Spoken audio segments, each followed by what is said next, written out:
Here comes the rundown.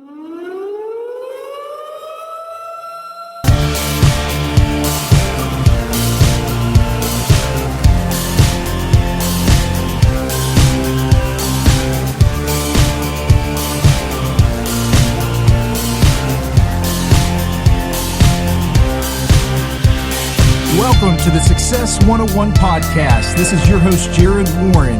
Thanks for joining me here today. Now let's kick things off.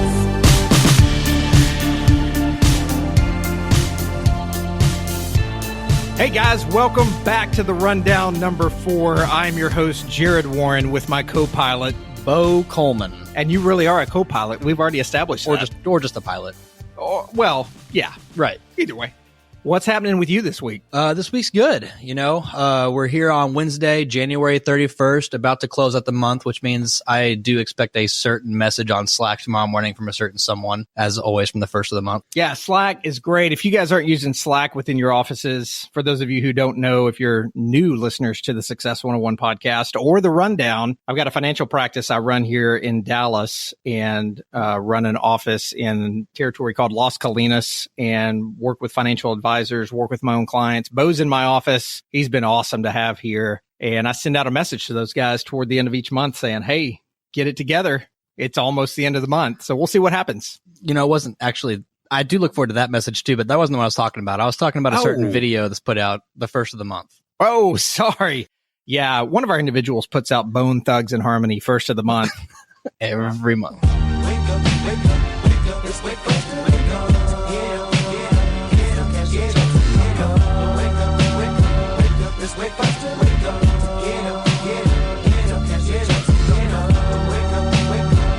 There was only one time, probably in the last 2 years, that Kyle was late on that, and I was really depressed and disappointed, and he posted it later in the day, and I'm like, okay, now I've got my Beau Thugs and Harmony.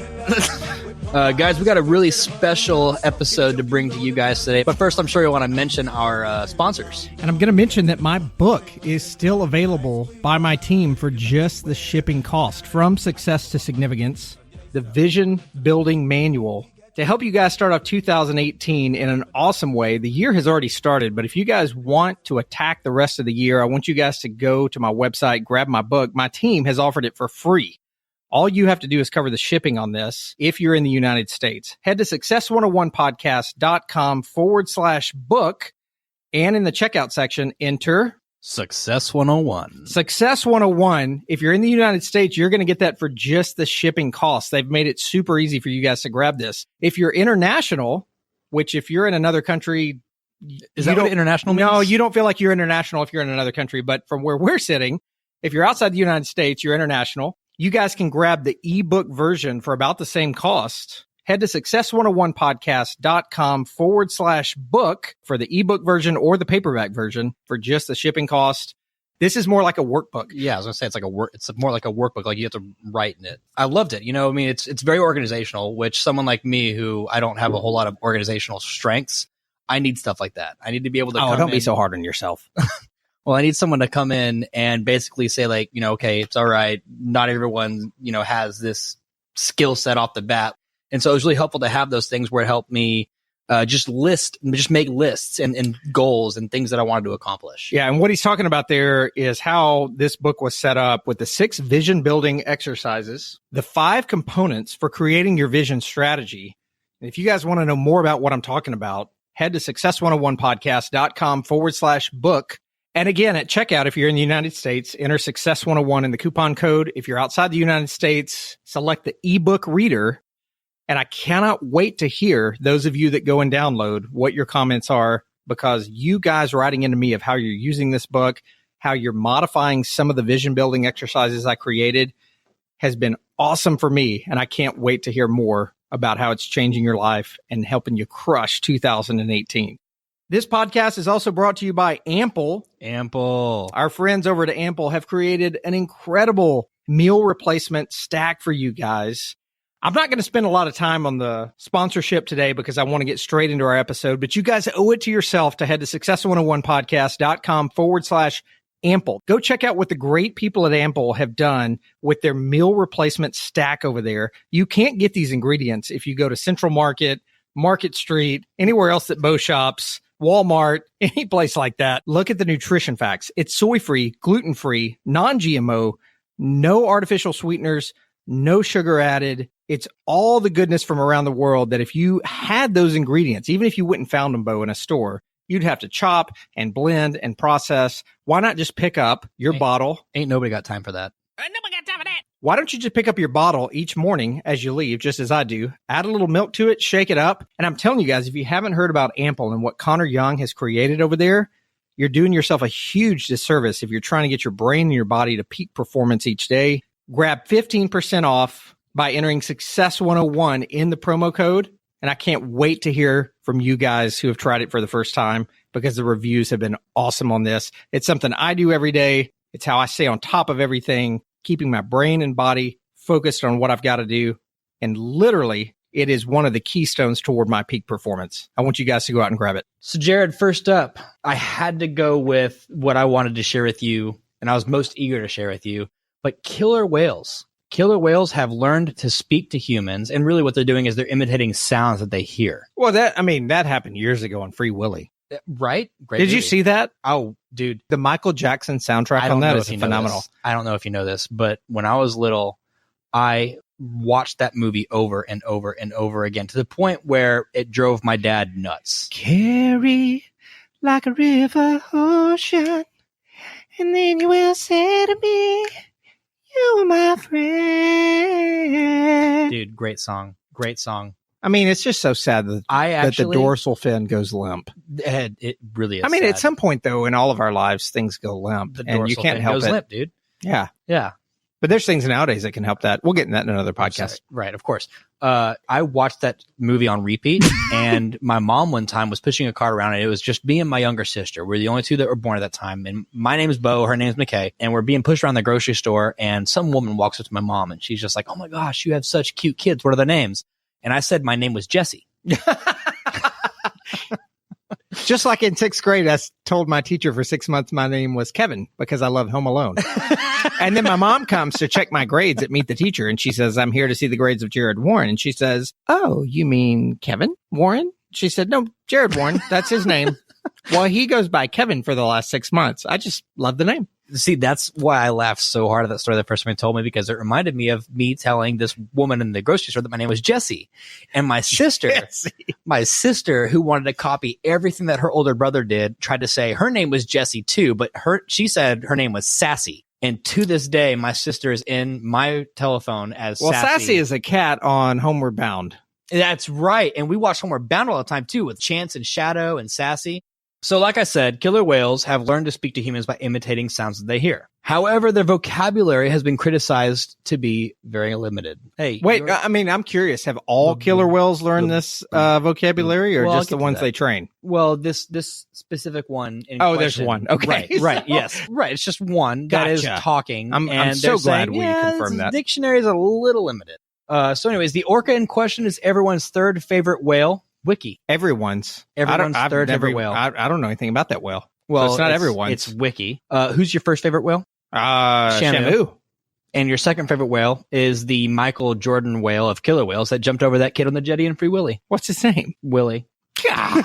It starts with the K. I know that. The name of the whale in that movie Free Willy starts with the K. What? Kiko. What? Kiko. So this is Wiki. She's now your third favorite whale. Kiko. That's a rapper. That's got to be a rapper. I am Kiko. Oh, I like to free flow. Oh, don't you all know? Oh, my name is Kiko. There you go. So Wiki has learned to mimic words like hello, bye-bye, and 1, 2. Hello. Hello. Hello. Hello. Hello. 1, 2. 1, 2. 1, 2. 1, 2. I haven't heard anything that says like 1, 2. No. No. So you lied to me. Killer whale. Wait, but guys, just so we're truthful here on the rundown, killer whales officially have not learned to talk like humans. Beau, you might be exiled for an entire podcast. No, I have no dude. idea. That was, hey, look, the hello was kind of on point. I've been saying 1, 2 almost every single Thanksgiving every single year while I'm in the bathroom after dinner. Really, what we just found out is that whales have a great sense of humor. What we just really found out is that people saying whales are talking and trying to publish it online are full of crap. Oh, you want me to say 1, 2? Hey, how's this? Okay, here's the shuttle launch. 5, 4, 3. So we want to talk about the State of the Union that just happened last night, January 30th. Donald Trump. Today being the 31st. Mr. Speaker, the President of the United States. By the way, speaking of presidents and people that rule countries, I have really enjoyed The Crown. You gave me that recommendation. Yes, I did. The Crown's a good show. It's been really awesome. I didn't have a ton of history on the Queen and her husband and how her father, well, I'm not going to give any of it away, right? Right, no spoilers. How all of that happened where she took over the throne, but it's been really interesting. And then poor Charles. I mean, she's so old and she's had that for so long that he's like, I mean, he might die before he becomes king. Who knows? Yeah. I mean, think about it. It's something to think about. She's And still healthy. She's still got her good mind and he's getting older. I mean, he could drop dead of a heart attack and never take the throne. she's the longest reigning monarch in England's history. World history. Yeah, world history. Okay. World Thank you. history. Yeah. Yeah. So we're talking about the State of the Union address. Did you have a chance to watch it? I did not. for Well, any information. I was out at an event that night, but I did come back and watch it on the Daily Wire. They had it streamed live, and I always loved their commentary. The highlight of the night, and I want you guys to go YouTube this if you get a chance, was Nancy Pelosi playing with her dentures at three different points during the State of the Union address. Like, okay, hold on. Playing with them, like she was juggling them. Like, in her mouth. No, not outside of her mouth. Oh. In her mouth. I'm So like, it kind of looks like the Hey, first kids, time. watch this. The first time the camera catches her, it kind of looks like she's just moving her tongue around in her mouth, but it's kind of weird looking. So it's like, why would you be doing that? And then the next two times, it's obvious that she's got them loose in her mouth, kind of moving them around. Okay, that a couple of things right now that is something that someone would do when they're obviously going to be like on camera at the State of the Union. Because Nancy Pelosi, she's not going to be at the State of the Union and then not be on camera. Why risk that? It's like I think whenever you're just in your own element, it's like trying to sneak a quick booger pick at a traffic light. right.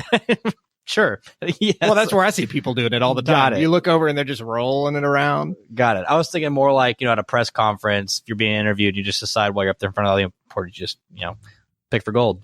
So we're talking about State of the Union, Nancy Pelosi rolling her dentures around in her mouth. But Beau, did you know this, that the State of the Union, what we know about it today, was really not ever supposed to be a thing? Really? So it actually went through stages. A lot of people don't know this. Okay. The State of the Union that we know of today, a lot of people, really even people high up in politics and people who analyze politics, they're kind of disgusted by it. They don't like it. They say it's kind of really, they kind of say it's just a showmanship thing where whoever's party's in favor, they're going to stand up 48 times during the night and clap about everything, whereas the other party sits down. And it's just kind of this showman false thing. And very few people actually focus on the message. Okay, gotcha. Let's start off way back to trace how this thing changed over time. So it's a little bit different today, as I mentioned, because I think a lot of people who tune in believe that what we see in, Trump's done 2 State of the Union addresses now. It's kind of crazy he's been in office that long, right? Time flies. But when you're seeing the news cameras following him down Pennsylvania Avenue with all the black cars going down and they're making their comments and, then you see the separation of powers arrive on the different branches and people are coming in almost like a Hollywood, carpet thing. I think a lot of people think that that's just kind of how it's always been, but that's false. Okay. Well, enlighten me, because that's all I'm used to. And probably another reason that people think that this thing has been going on forever is the Constitution actually, in some ways, some people think calls for it, but then other people say it speaks very little about it. And what I mean by that is Article 2, Section 3 says, this is in the Constitution, says the president from time to time shall give the Congress information on the State of the Union. But this broad instruction has been varyingly interpreted since 1790, when President George Washington first addressed a joint session of Congress on January 8th in New York. President Thomas Jefferson in 1801 decided that an in-person speech to Congress was too akin to an emperor's speech from the throne. So Jefferson wrote an address that a clerk read to Congress. Well, as we all know, he was incredible at writing with the Declaration. And after that time, that's what presidents did for many years. A lot of the stuff that I've heard about Thomas Jefferson, and I might be completely wrong about this, and feel free to correct me, but it kind of seems like he was a guy who kind of, like he was deserving of all the power that was given to him, but he almost like didn't want it. It sounds like he was very afraid to cross that line of just too being like monarchy. If you look at all of his writings, if you look at the way he handled people, he was very good in one-on-one closed sessions. It's kind of amazing that a guy like that even became president. Right. Period. He's very anti super over control. So Jefferson, he writes this address. The clerk reads it to Congress. Every president after that, it became a tradition. So that in 1888, in the Journal of British Ambassador to the U.S., James Bryce, he wrote that this meeting has not necessarily any more effect on Congress than any article in a prominent party newspaper. It's just kind of, it's not even fluff. supposed to be a thing. It's fluff. Yeah, it's not even supposed to be a thing at all. Well, and that's kind of crazy because I feel like in today's world, there's not many opportunities where we all gather around a television or a radio and listen to the president address the nation as a whole. You would think it would be a big thing. Right. In 1913, President Woodrow Wilson aptly recognized that a widely publicized address to Congress could infuse his progressive legislative agenda with needed political capital. So he's hurting for basically love. He wants a little bit of love. Numbers are down, polls are down. He wants to show the nation that he should be their president. So he decides. Oh, so now he's okay. He decides, I'm not going to write this thing out. We're going to make it a big to-do. Okay. Remember, every president since Jefferson in 1801 had been writing this thing out. And in 1913, he says, let's do it. Wait, so when everyone's writing it out, are they sending it into Congress and Congress is reading it out loud? Someone's grabbing it and they're reading it word for word. Someone's just standing up there. You know how they used to announce stuff. And here's what the president says. And so he's just reading it out. I don't know if anyone talked like that until the 1920s. No, that's exactly how they talk. Oh, okay. I've seen videos. Got it. You've seen videos. So, think about this. Traditions don't die quickly.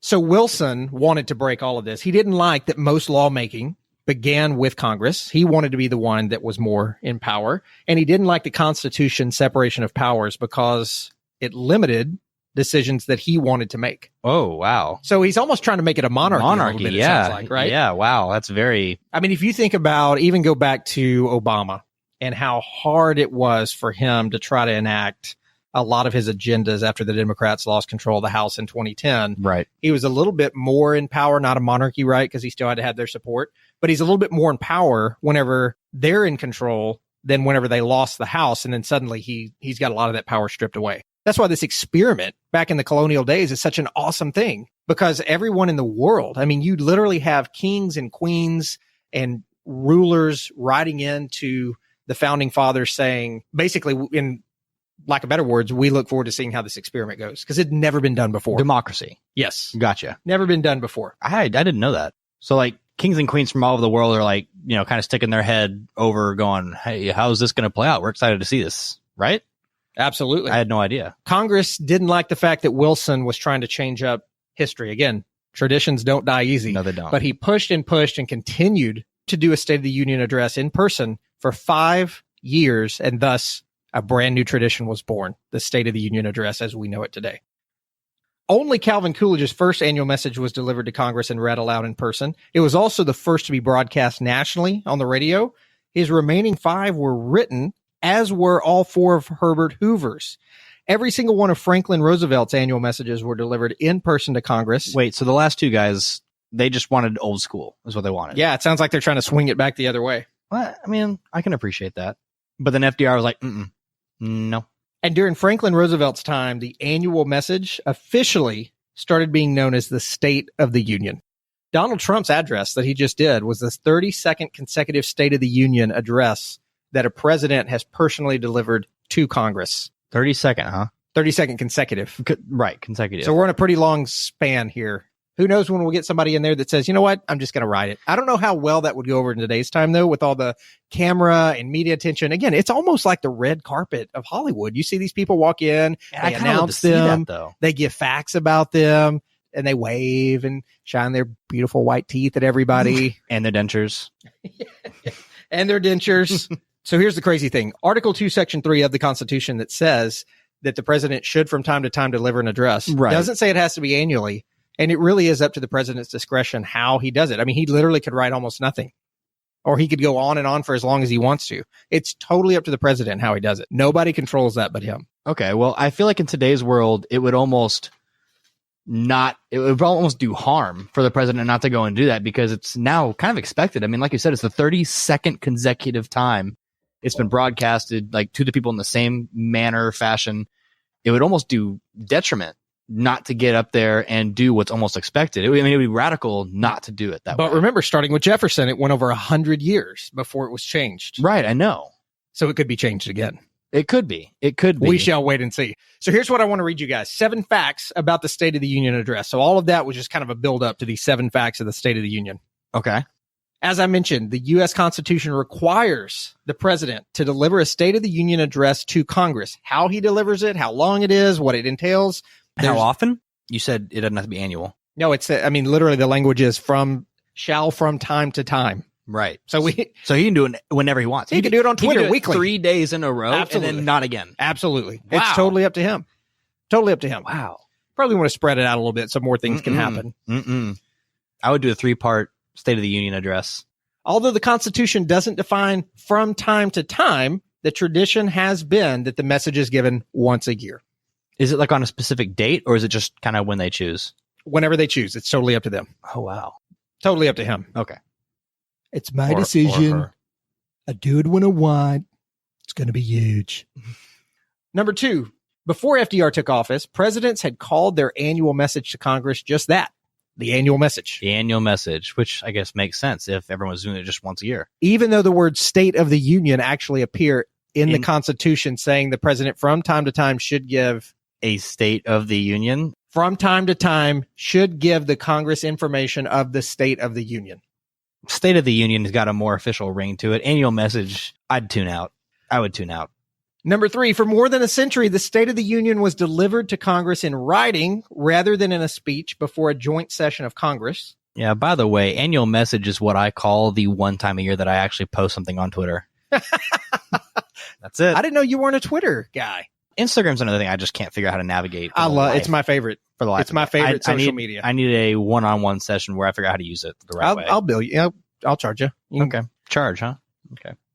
As I mentioned, George Washington delivered the first State of the Union address or annual message in person to Congress. John Adams did likewise during his one term in office. Thomas Jefferson, what do we say about him? He wrote it. He abandoned the in-person speech for the written message, perhaps because he wasn't a great public speaker. That's what most historians think. I actually think it was because he loved the way his handwriting looked.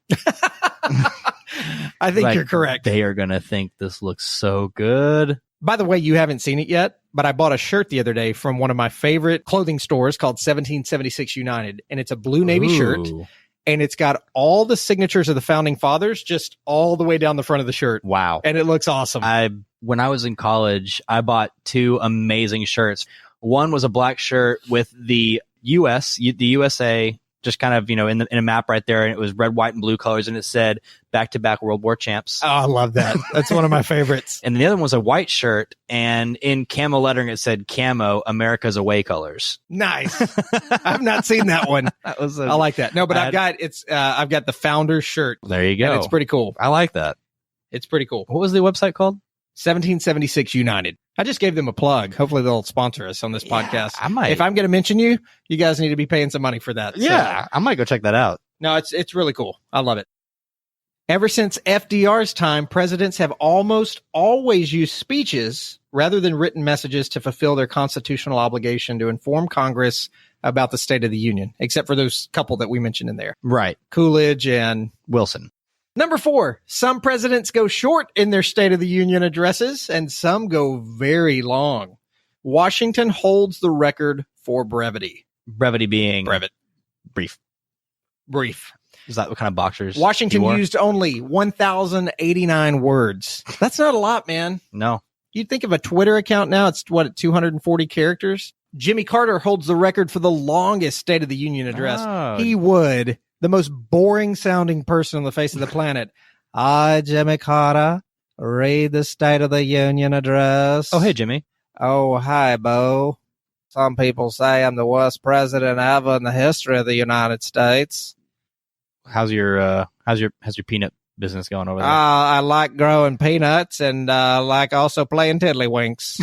Tiddlywinks. That's a Southern thing for those of you that don't know. I think I'm a great president, but everyone in the world has said that I probably had the worst presidency and the lowest ratings of all time. So to pay you guys back, I'm going to have the longest State of the Union address. You just sit there and listen to me all night long. Just like I'm talking right now, long time. That's how my State of the Union address is going to go. Oh, this is quite a pleasure. I'm Jimmy Carter, and I like talking for a long time. I may not have had a good presidency, but I can sure keep a long speech. Jimmy. Some people call this a filibuster. Why? I don't know. Jimmy, gosh. That sounds like a funny word, Jimmy. filibuster. Hey, Jimmy. Wow. Oh, sorry, I got carried You away. have to be running out of oxygen at this point, Jimmy. I thought I was talking to Congress again on that one year when everyone hated me and I wanted to just talk. Jimmy. Beau, what just happened? I thought I was giving a speech, but now we're here in this room together. You blacked out there for a second, Jimmy. I guess I'll go back and grow my peanuts and try to get my approval. You just rating go up. back to living longer than any president. But actually, history says that he thankfully delivered that address in writing. So he didn't say any of that I just said. Thank God. Oh, my gosh. Good Lord. That address ran 33,667 words. Compare that to the 1,000 words by George Washington. And that's the last time the State of the Union address was delivered in writing. They said, oh my gosh, we didn't know that this could happen, but if somebody can write that many words that we all have to read to figure out what he's saying, we're not going to let him do that again. I guarantee you he got an unpaid intern to do the whole thing. It's like, hey, I need you to transcribe word for word what I'm saying as I say it. I haven't had many successes in my presidency, so if you can write this, that'd be great. I'll go and tend to my peanuts. And by the way, we're not going to pay you for it. Bill Clinton holds the record for the longest State of the Union address delivered in person. Word-wise or that time? is measured by the number of words. Okay, so word-wise. 9,000 and some change in Not even 1995. close to Jimmy Carter's written. 1 hour, 28 minutes, and 49 seconds. Wait, actually, Bill Clinton holds two records. The most words, 9,000 and some change in 1995, and the time it took to deliver, 1 hour, 28 minutes, and 49 seconds in 2000. So Trump just gave the third longest speech ever in United States history. And everybody was ripping him because they're like, dude, you're a business guy. You're the closer. You're the seal the deal guy. You know you can't go on and on for that long. He just kept talking and talking and talking. So Bill Clinton had the longest. I did not have the longest State of the Union address. I did not get beat by anyone on my time or my words. I did not have sexual relations with the words on that address. I did not inhale.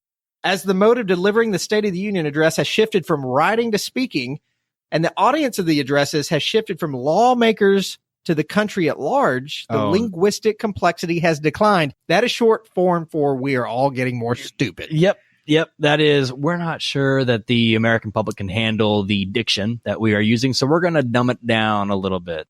Two presidents have never delivered an annual message or State of the Union address. William Henry Harrison and James Garfield both died before they had the chance to deliver one. Harrison from pneumonia in 1841 and Garfield from an assassin's bullet in 1881.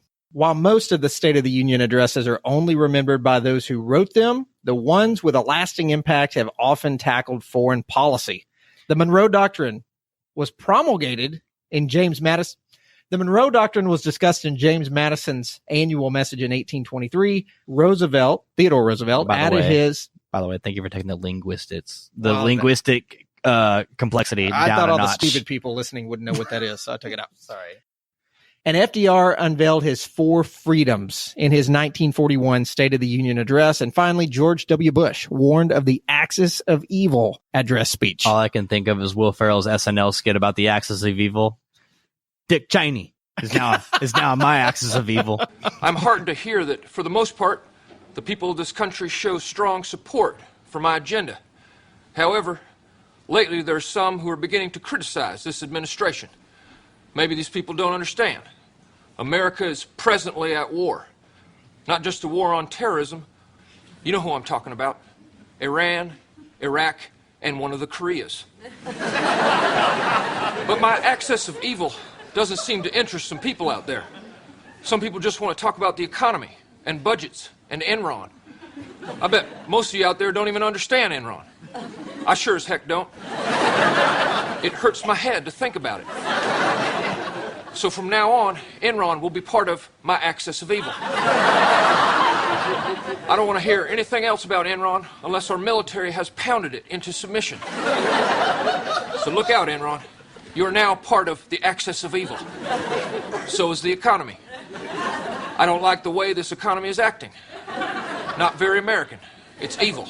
The economy is now part of my axis of evil. Also, I don't like Senator Tom Daschle. You know why? He's very critical. You know where that leaves him? You got it. He's now part of the axis of evil. So quick recap. That's Iran, Iraq, Enron, the economy, and Daschle, and one of those Koreas.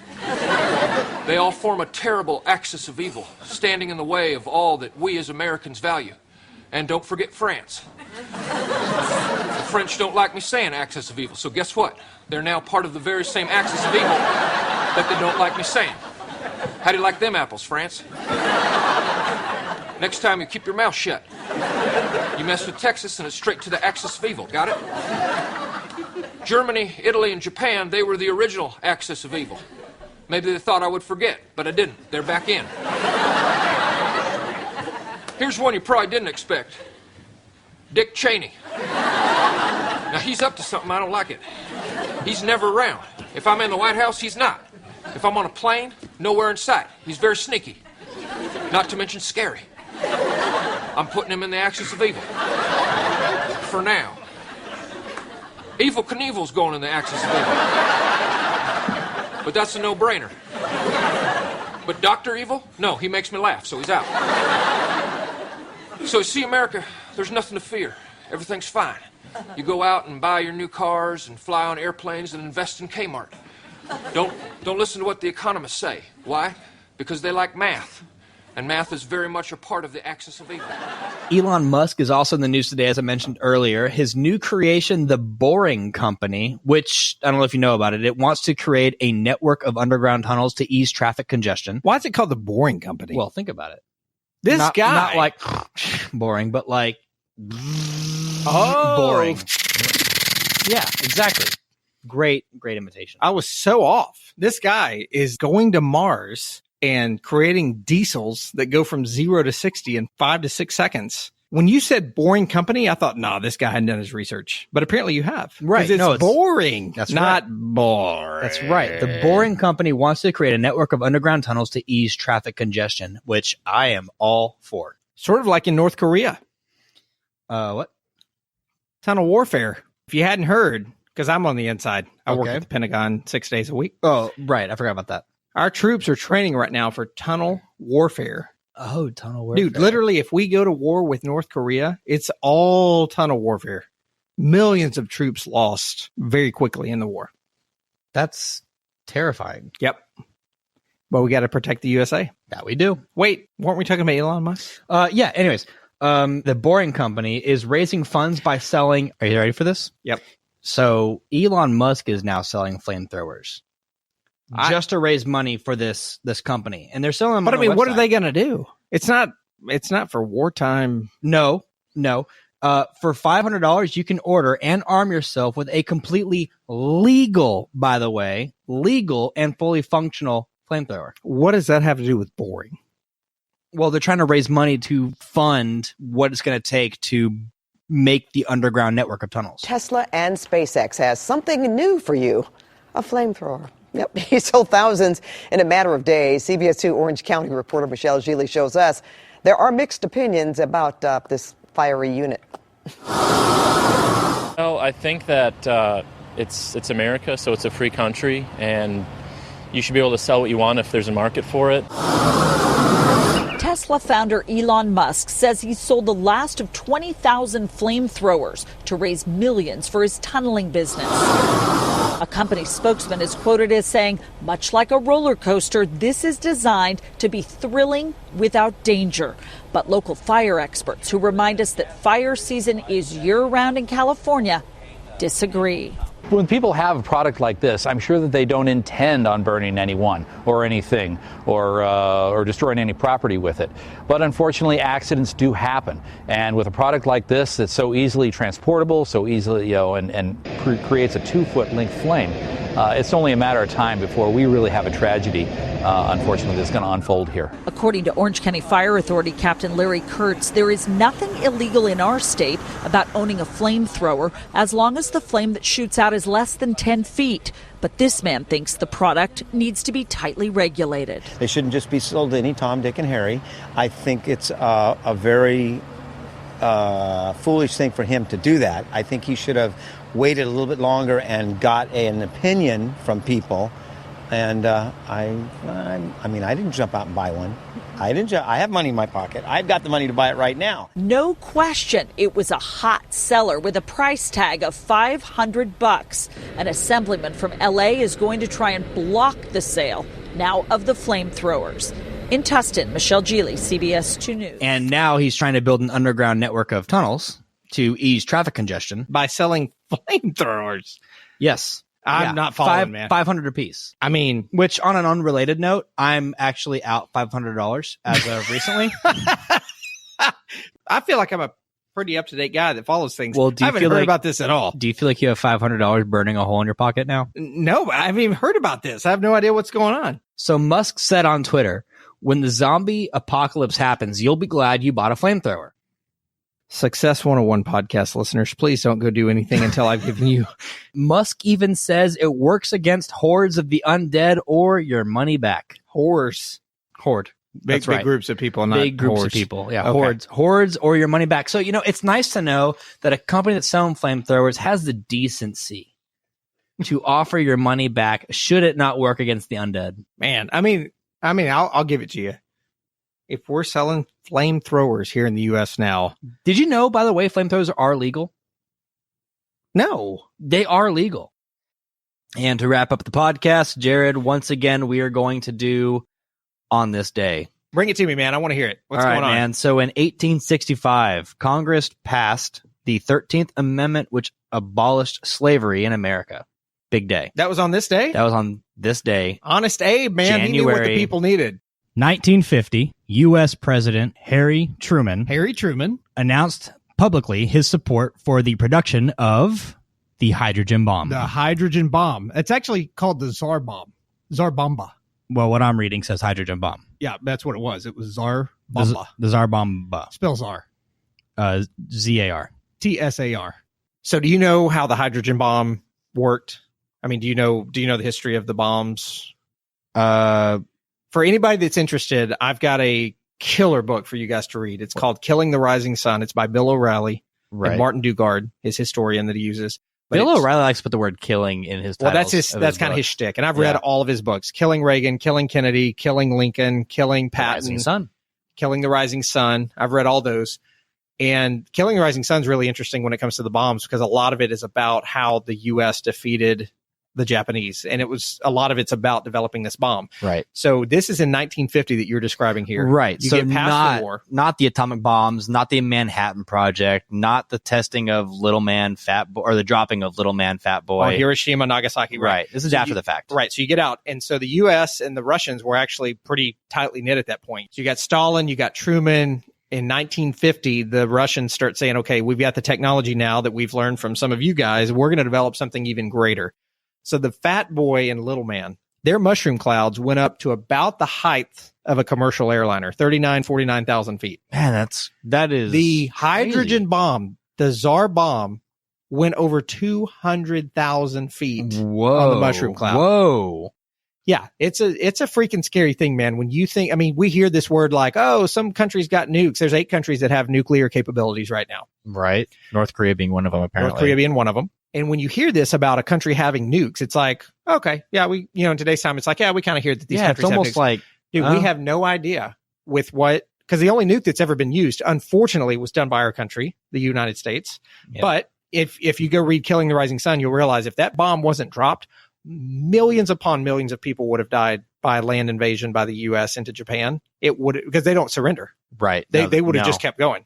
But the hydrogen bomb, which was only tested and has never been used, if that thing ever got out with today's capabilities, Hiroshima, whenever that thing exploded 2,000 feet above the surface of the city, for the first 200 to 400 yards, people are just incinerated, skin falling off their bodies. Literally describes brains boiling in their bodies within milliseconds. It's crazy. And they turned into carbon. People just literally like started to run and they just turned into carbon and just like fell over in the ground.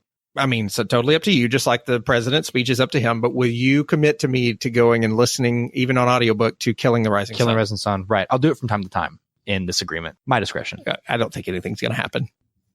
All right. So famous birthdays today, January 31st in history. Happy birthday. I'm still waiting for you to do the Marilyn Monroe song. I'm not sure that I'll ever do that. Well, you know, that's a little low for me. Time will tell. I do have my boundaries, Beau. We'll see about I'm that. not that easy. Jackie Robinson. Jackie Robinson. That's right. Jackie Robinson, 1919, born Jan 31st, last day of January. Number 42. Hey, there you go. What was the name of the movie more recently put out about him? Do you know the name of it? It was 42. Ah. You can't. I think you just said it because I just kind of gave it to you when I said his number and it jogged your memory. You can't get one past. You probably would have said it was Mr. Baseball or something. Yeah, right. Also, today's birthdays, turning 71 today, Nolan Ryan. Nolan Ryan, Texas Rangers great Nolan Ryan. I wish we had Robin Ventura to sing happy birthday to him. Robin Ventura probably doesn't want to ever be in a one-on-one situation. I actually heard they made up. Did they? They're like cordial. They laugh together when they see each other places. Yeah, I'm sure Robin Ventura had to go up to him and be like, "Hey, can we be friends now? Because everything that's got my name and your name in the same sentence, everyone just remembers that picture of me in the headlock with your face in my teeth." Don't mess with Texas. Oh. That's right, man. If you guys have never looked up, for those of you out there who aren't baseball fans, which I'm admittedly not, so you guys go YouTube, Nolan Ryan, Robin Ventura. You could probably just type in Nolan Ryan beats the crap out of, and then it'll just pre-fill. Yeah, it'll just pre-fill Robin Ventura's name. While he's in a headlock with Nolan Ryan and his fist just in his teeth. What a bad move. What a bad move. Kind of makes me think of that Bo Jackson hit into Nolan Ryan's mouth, where he's just pouring blood on the mound. Who? He threw the pitch, and Bo Jackson hit it, and it came back and just hit him square in the face. Oh, and then Nolan Ryan's on the mound just spitting blood profusely. I didn't know about that. And he keeps pitching because he's from Texas. Just the most Texan Texas player there ever Look up that video too, guys. Nolan Ryan hit in the mouth by Bo Jackson. Pretty crazy looking. So great episode today. Guys, thanks so much for joining us here on the Rundown number 4. If you'd like to connect directly with us, shoot our team an email to info@success101podcast.com. You can catch us both on Facebook, on Twitter. Actually, you don't tweet, so I'm not going to say that. Well, I might have to start getting into it once I figure out how to use it. Or you can catch me on Instagram under the name @Success101Podcast. And as always, we'll catch you guys on the next awesome episode of The Rundown.